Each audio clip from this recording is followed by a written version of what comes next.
le conseil de copropriété, a tenté de démolir mon jardin commémoratif, mais a découvert que c'était un patrimoine historique. Imaginez-vous réveiller un matin tranquille de dimanche et trouver 3 hommes en uniforme à votre porte avec un ordre de démolition pour détruire le jardin que vous avez entretenu avec amour pendant 15 ans. Un jardin qui n'est pas seulement des fleurs et des plantes, mais un mémorial sacré dédié aux héros qui ont donné leur vie pour notre liberté. C'est exactement la situation dans laquelle je me suis trouvé il y a 2 mois, et ce qui s'est passé ensuite va vous choquer absolument. Restez jusqu'à la fin, car le rebondissement de cette histoire est quelque chose que vous n'oublierez jamais. Mais avant de commencer, si vous aimez les histoires sur la justice rendue contre des personnes arrogantes et abusives, n'oubliez pas d'appuyer sur le bouton like et de vous abonner à la chaîne. Croyez-moi, vous voudrez suivre toutes nos histoires. Mon nom est Margaret Thompson, j'ai 62 ans et je suis la veuve d'un vétéran de la Seconde Guerre mondiale. Mon défunt mari, Robert Thompson, a servi dans le Pacifique entre 1943 et 1945, participant à certaines des batailles les plus brutales que l'humanité ait jamais connues. Quand il est rentré chez lui, comme tant d'autres vétérans, il a rapporté non seulement des médailles et des cicatrices, mais aussi des souvenirs qui l'ont hanté pour le reste de sa vie. Pendant nos 40 années de mariage, Robert n'a jamais beaucoup parlé de la guerre, mais je savais que ces fantômes du passé ne l'avaient jamais complètement abandonné. La création du jardin commémoratif.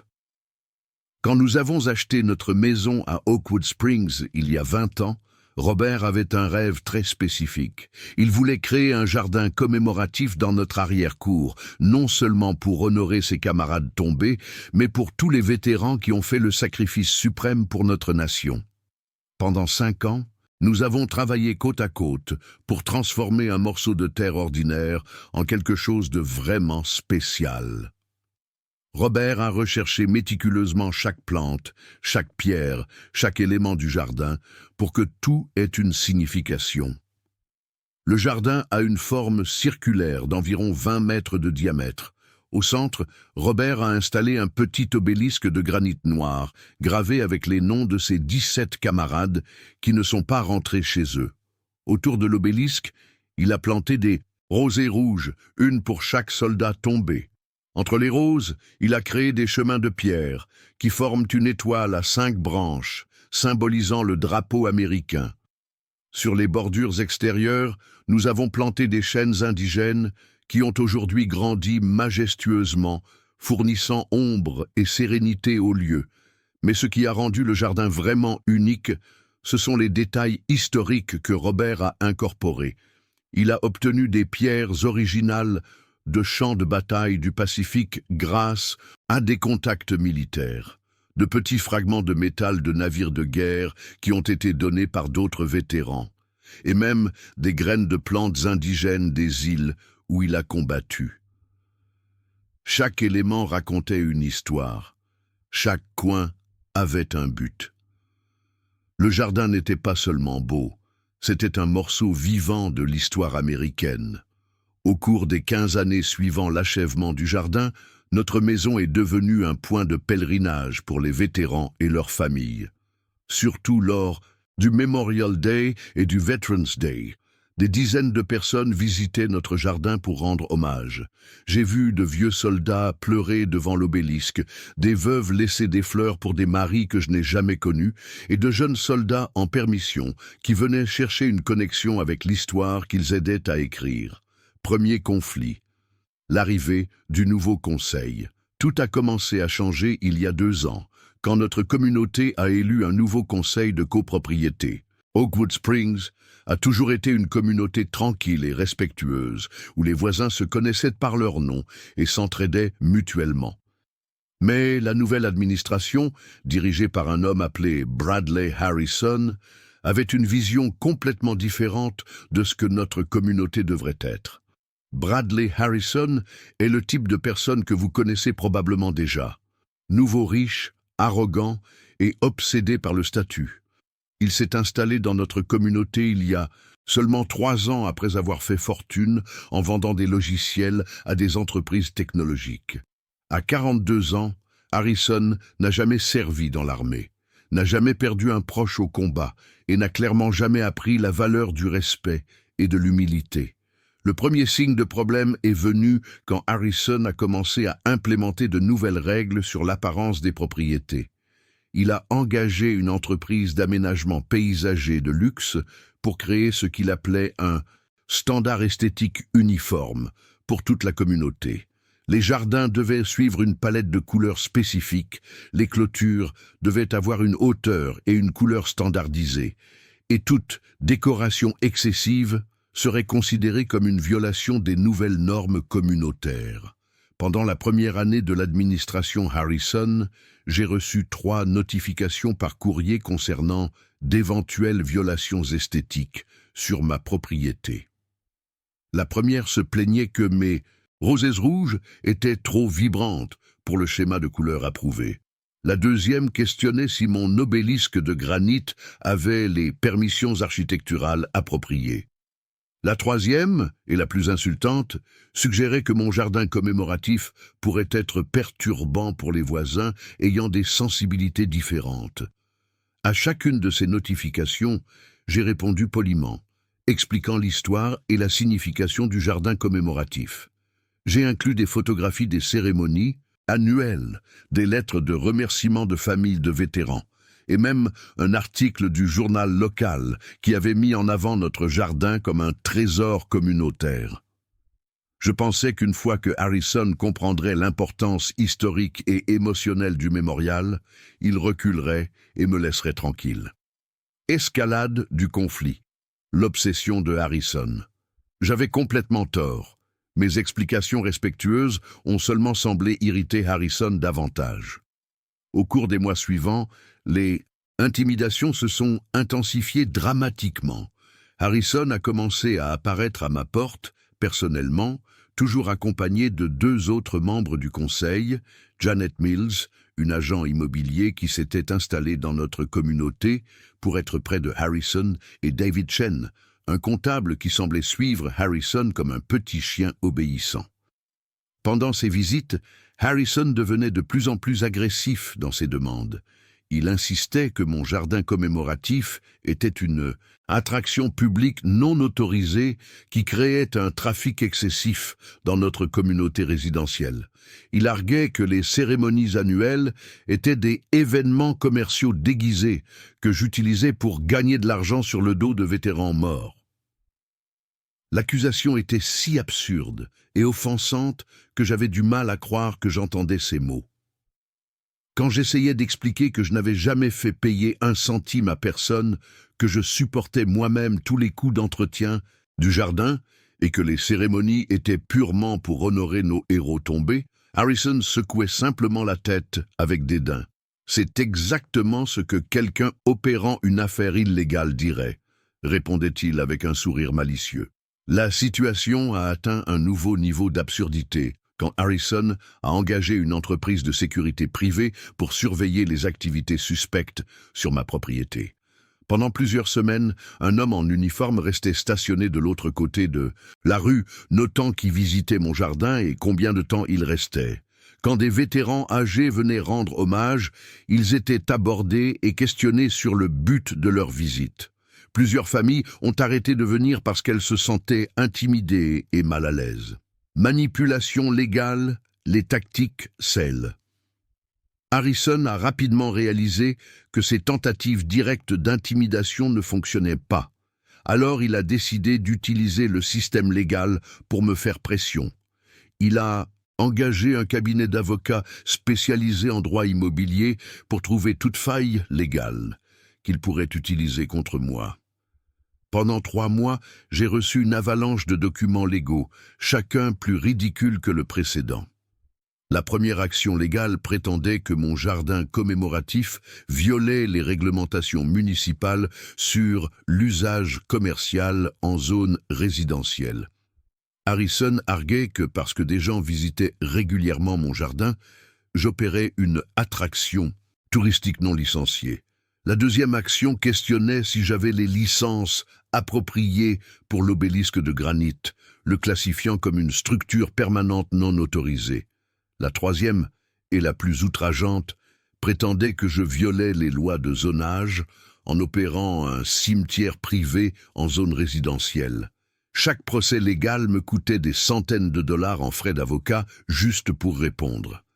Comme veuve vivant avec une pension militaire, ces coûts représentaient une impression financière significative.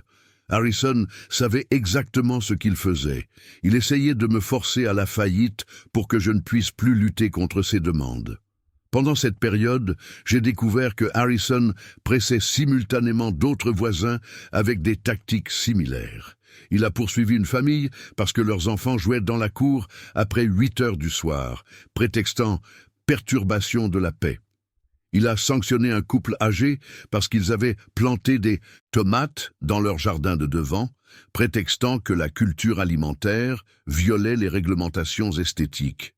Il a même essayé de forcer une famille à retirer une aire de jeu qu'ils avaient construite pour leurs enfants, prétextant que c'était une structure commerciale non autorisée. Pression psychologique, l'étau se resserre. Tandis que les batailles légales continuaient, Harrison a intensifié ses tactiques de pression psychologique. Il a organisé une réunion communautaire spécifiquement pour discuter du problème de la propriété Thompson. Pendant cette réunion, qui était délibérément programmée à un moment où je visitais ma fille dans un autre État, Harrison a présenté une présentation PowerPoint détaillée sur les dangers que mon jardin commémoratif représentait pour notre communauté. Harrison a prétendu que mon jardin attirait des éléments indésirables dans notre communauté, se référant aux vétérans âgés et familles de militaires qui venaient rendre hommage. Il a montré des photographies prises secrètement de visiteurs, certaines clairement prises sans consentement, et a fait des commentaires dépréciatifs sur l'apparence et le comportement des gens. Une photo montrait un vétéran du Vietnam en fauteuil roulant pleurant devant l'obélisque, et Harrison l'a utilisé comme exemple de comment mon jardin perturbait le bien-être émotionnel des visiteurs. La présentation de Harrison incluait aussi des allégations complètement fabriquées sur l'impact de mon jardin sur la valeur des propriétés voisines. Il citait des études de marché qui montraient supposément que les propriétés proches de mémoriaux non officiels perdaient de la valeur au fil du temps. Quand les voisins ont questionné ces sources, Harrison a refusé de fournir des détails, prétextant que c'étaient des informations propriétaires de consultations immobilières. Le résultat de cette réunion a été dévastateur pour moi émotionnellement. Plusieurs voisins que je considérés comme des amis, ont voté pour soutenir Harrison dans ses demandes pour que je retire le jardin commémoratif. Certains ont prétendu qu'ils étaient fatigués du drame et voulaient que tout revienne à la normale. D'autres ont admis qu'ils avaient peur d'être les prochaines cibles de Harrison s'ils ne soutenaient pas ses initiatives. Ultimatum final, l'ordre de démolition. Après des mois de pression légale et politique, Harrison a finalement joué sa carte finale. Un matin froid de mars, 3 hommes sont apparus à ma porte avec des uniformes d'une entreprise de démolition et un ordre officiel du conseil de copropriété. L'ordre déclarait que j'avais 72 heures pour retirer complètement mon jardin commémoratif, incluant toutes les plantes, pierres et spécialement l'obélisque de granit. Le document légal de 6 pages listait une série d'allégations de violations qui justifieraient la démolition forcée si je ne me conformais pas volontairement. Harrison avait réussi à convaincre les autorités municipales que mon jardin violait au moins 12 réglementations différentes, depuis les codes de construction jusqu'aux lois environnementales. L'amende pour non-conformité serait de 5 000 $ par jour, commençant le 4e jour après notification. Quand j'ai lu ce document, j'ai senti comme si mon cœur allait se briser. Ce n'était pas juste à propos de plantes et de pierres, c'était à propos de détruire 15 années de souvenirs, 15 années de travail d'amour de mon défunt mari, 15 années d'honorer des héros qui sont morts pour que des gens comme Harrison puissent vivre en liberté. L'ironie était si cruelle qu'elle m'a fait pleurer pendant des heures.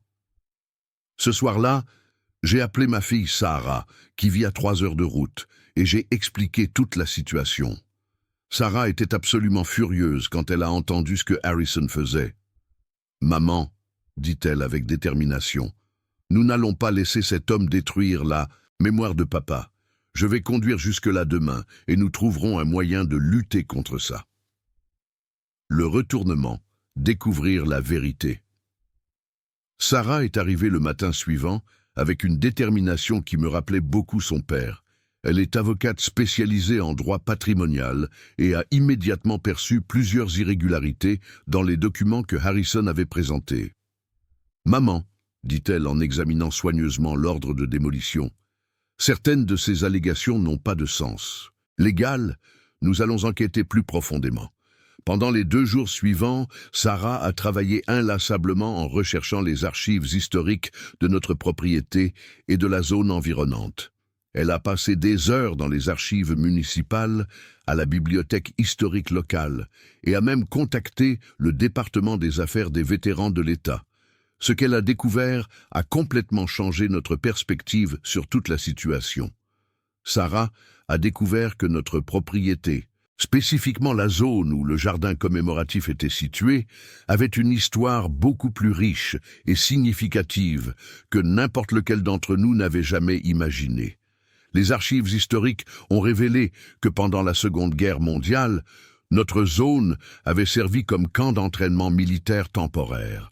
Des soldats qui combattraient plus tard dans le Pacifique s'entraînaient exactement à l'endroit où Robert avait construit son jardin commémoratif. Mais la découverte la plus impressionnante est venue quand Sarah a trouvé des documents dans les archives d'État qui montraient que notre propriété avait été officiellement désignée comme un lieu de signification historique militaire en 1987. La désignation avait été faite dans le cadre d'un programme d'État pour préserver les lieux liés à l'entraînement militaire pendant la Seconde Guerre mondiale. Le plus incroyable était que Robert n'avait jamais su cette désignation. Elle avait été faite par un département d'État, mais n'avait jamais été adéquatement communiquée aux propriétaires locaux. Protection légale, le bouclier historique. La découverte de la désignation historique a complètement changé la dynamique légale de notre situation. Sarah a expliqué que les propriétés avec désignation historique d'État ont des protections légales très spécifiques contre la démolition ou l'altération non autorisée. Toute modification significative d'une propriété historiquement désignée nécessite l'approbation de multiples agences d'État et fédérales, un processus qui peut prendre des mois ou des années. Plus important encore, la désignation historique signifiait que le jardin commémoratif de Robert n'était pas seulement légalement protégé, mais accomplissait en fait exactement le but pour lequel la propriété avait été originalement désignée. Le fait que Robert avait inconsciemment créé un mémorial militaire dans un lieu historiquement significatif pour l'entraînement militaire était une coïncidence presque miraculeuse. Sarah a immédiatement contacté le département de préservation historique de l'État pour les informer de la situation. Quand les officiels d'État ont appris qu'un conseil de copropriété essayait de démolir un mémorial militaire sur une propriété historiquement désignée, ils ont été, dans les mots du directeur départemental, absolument horrifiés. En 48 heures, nous avons reçu une lettre officielle de l'État nous informant que notre propriété était sous protection d'État immédiate et que toute tentative de démolition ou d'altération sans approbation adéquate résulterait en amende allant jusqu'à 50 000 $ et possible poursuite criminelle. La lettre informait aussi que l'État initiait une enquête sur comment la désignation historique avait été ignorée par les autorités locales pendant si longtemps. Confrontation finale. Harrison reçoit son dé. Avec la protection historique d'État en main, nous avons décidé de confronter Harrison directement. Sarah a organisé une réunion communautaire d'urgence pour le jour suivant, invitant non seulement tous les résidents d'Oakwood Springs, mais aussi des représentants de l'État, des vétérans locaux et même la presse régionale. La réunion a eu lieu au centre communautaire local qui était complètement bondé. Harrison est arrivé confiant, s'attendant clairement à utiliser l'occasion pour faire pression publiquement pour le retrait du mémorial. Il a apporté sa présentation mise à jour, ses avocats et même quelques supporters qu'il avait convaincus avec ses mensonges sur les valeurs de propriété. Sarah a commencé la réunion en présentant méthodiquement toutes les découvertes historiques sur notre propriété. Elle a montré des cartes originales du camp d'entraînement militaire, des photographies historiques de soldats s'entraînant dans la zone et des documents officiels de la désignation historique d'État de 1987. L'audience est restée complètement silencieuse alors que l'ampleur de la situation devenait claire. Quand Sarah a terminé sa présentation, le représentant du département de préservation historique de l'État s'est levé pour parler. Il a expliqué que notre propriété n'était pas seulement historiquement significative, mais que le jardin commémoratif créé par Robert représentait un des exemples les plus authentiques et touchants de préservation historique communautaire que le département avait rencontré. Harrison a essayé d'interrompre plusieurs fois, prétendant que les découvertes historiques étaient irrélevantes pour les questions de réglementation communautaire. Chaque fois qu'il parlait, sa voix devenait plus aiguë et désespérée. Quand il a finalement crié que les lois d'État ne s'appliquent pas aux communautés privées, toute l'audience a commencé à murmurer avec indignation. Conséquence, la chute du tyran. Les conséquences pour Harrison ont été rapides et sévères. Quand l'histoire est arrivée à la presse régionale, il est devenu une figure de moquerie publique. Le journal local a publié un éditorial dévastateur intitulé « Conseiller local tente de démolir un mémorial de guerre » qui détaillait toutes ses méthodes d'intimidation et ses tentatives d'ignorer les protections historiques d'État. Plus dommageable encore a été quand les vétérans locaux ont organisé une manifestation pacifique devant la maison de Harrison. Plus de 200 vétérans de différentes guerres, beaucoup en fauteuil roulant ou avec des cannes, se sont rassemblés, tenant des pancartes avec des messages comme « Respectez nos tombés et préservez notre histoire ». L'image de Harrison fermant les rideaux pendant que des héros de guerre manifestaient pacifiquement sur son trottoir a largement circulé sur les réseaux sociaux. L'enquête d'État a aussi révélé que Harrison avait opéré avec de multiples conflits d'intérêts. Il s'est avéré qu'il était secrètement associé à l'entreprise d'aménagement paysager qu'il forçait tous les voisins à engager. Il avait aussi fait des accords avec une entreprise de développement immobilier pour rezoner des parties de notre communauté pour la construction d'immeubles d'appartements de luxe. En 6 semaines, une pétition communautaire pour retirer Harrison du conseil a collecté plus de 800 signatures, plus du double du nombre nécessaire. Pendant la réunion de destitution, Harrison a fait face à 3 heures de témoignages de voisins détaillant ses abus, intimidation et schémas corrompus. Il a été unanimement retiré du poste et banni de toute position de leadership communautaire future. Reconnaissance officielle, honorer la mémoire. Avec Harrison hors du chemin, notre communauté a finalement pu se concentrer sur honorer appropriément l'histoire de notre propriété et le mémorial que Robert avait créé. Le département de préservation historique de l'État a travaillé avec nous pour créer une désignation officielle plus complète qui protégerait définitivement non seulement le jardin commémoratif, mais toute la zone historique environnante. La cérémonie officielle de dédicace historique a eu lieu le Memorial Day suivant et a été absolument émouvante. Plus de 500 personnes ont assisté, incluant des vétérans de 5 guerres différentes, des familles de militaires de tout l'État et des officiels de multiples agences gouvernementales. Le gouverneur de l'État a envoyé un représentant personnel pour lire une proclamation officielle reconnaissant notre propriété comme un trésor historique d'État. Pendant la cérémonie, nous avons eu l'honneur de présenter une plaque de bronze permanente qui sera installée près de l'obélisque de Robert. La plaque raconte l'histoire complète de la propriété depuis son usage comme camp d'entraînement militaire jusqu'à sa transformation en mémorial et dédie le lieu à tous les hommes et femmes courageux qui ont servi notre nation en temps de guerre et de paix. Mais peut-être le moment le plus émouvant a été quand un groupe de marines actifs a exécuté une cérémonie officielle d'honneur militaire devant l'obélisque de Robert. Quand ils ont joué Taps cet après-midi ensoleillé de mai, il n'y avait pas un œil sec parmi les centaines de personnes présentes. J'ai senti comme si Robert était là avec nous, recevant finalement la reconnaissance et le respect que lui et ses camarades tombés méritaient. Leçon apprise, justice et persévérance. Cette expérience m'a enseigné plusieurs leçons importantes sur la justice, la persévérance et le pouvoir de la communauté. Premièrement, j'ai appris que les tyrans comme Harrison dépendent de l'intimidation des personnes qu'ils croient vulnérables.